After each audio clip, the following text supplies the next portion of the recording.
Your day is over, the house has finally gone quiet.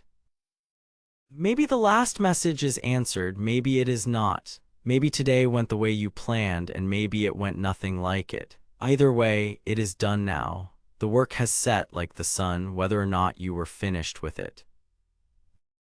And here, in the dark, a different kind of discipline begins. Not the discipline of doing more, the discipline of letting the day end, of closing it on purpose instead of just collapsing out of it. Because how you end the day decides how you carry it. So before you sleep, give the day one honest moment of attention, not to fix it, just to close it. Almost 2,000 years ago, a Roman named Seneca did something every single night. When the lamp had been carried out of the room and his wife, who knew the habit, had fallen silent, he would lie in the dark and go back over his entire day. Everything he had done, everything he had said. He hid nothing from himself. He passed nothing by. This was not punishment. He was not lying there tearing himself apart. He described it almost gently. He said he would stand before himself the way you would stand before a fair and quiet judge. And then he wrote the line that is the whole reason to do it. How sweet, he said, is the sleep that follows this self-examination. How deep and untroubled when the mind has either praised itself or corrected itself. Seneca did not invent the practice. He learned it from the school of a man named Quintus Sextius, who ended each night with 3 questions. What weakness did you heal today? What fault did you stand against? In what way are you better than you were this morning?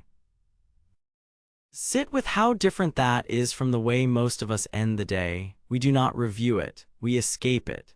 We scroll until the thoughts go quiet, and then we wonder why the same worries are sitting on the edge of the bed at 3 in the morning, wide awake. The unexamined day does not disappear. It just waits for the dark. And here is the quiet miracle. Modern science has confirmed what Seneca only felt. While you sleep, your mind does not switch off. It goes back over the day for you, sorting it, filing it, draining the sharp emotion out of the hardest moments. The sleeping brain runs its own version of Seneca's review. The only question is whether you hand it a day you have actually looked at, or a day you spent the whole night running from.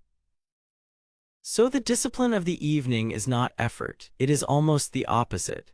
It is the willingness to stop running, turn around, and look at the day with steady, forgiving eyes, to name what went well without bragging, to name what went wrong without bleeding, and then to set the whole thing down.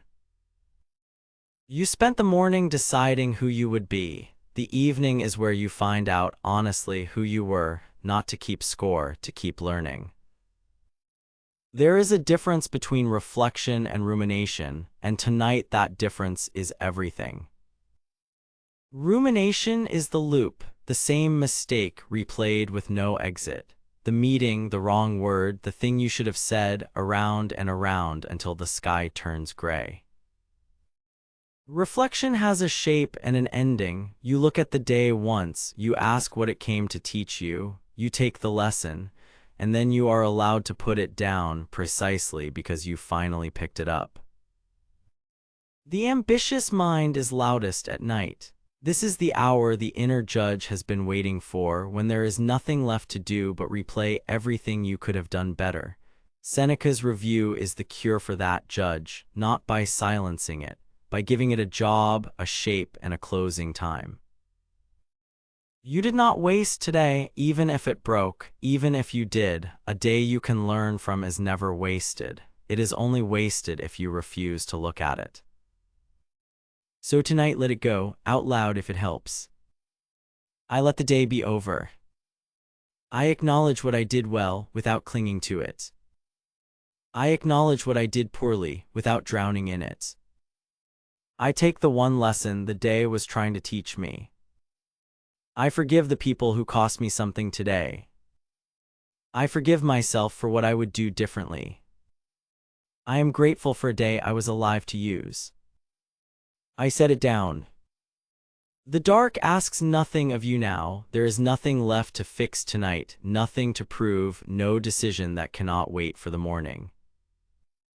So let the breathing slow, let the shoulders drop, and let the day dissolve the way the light already has. while the quiet does its slow work and you rest, knowing that tomorrow, before you feel ready, the choice to begin again will be waiting, the same choice Marcus Aurelius made in the cold 2,000 years ago, when he reminded himself it was time to rise and do the work of being human. But that is tomorrow, and tomorrow can wait. Tonight you have done enough, and you are allowed at last to rest. Begin disciplined and reflective.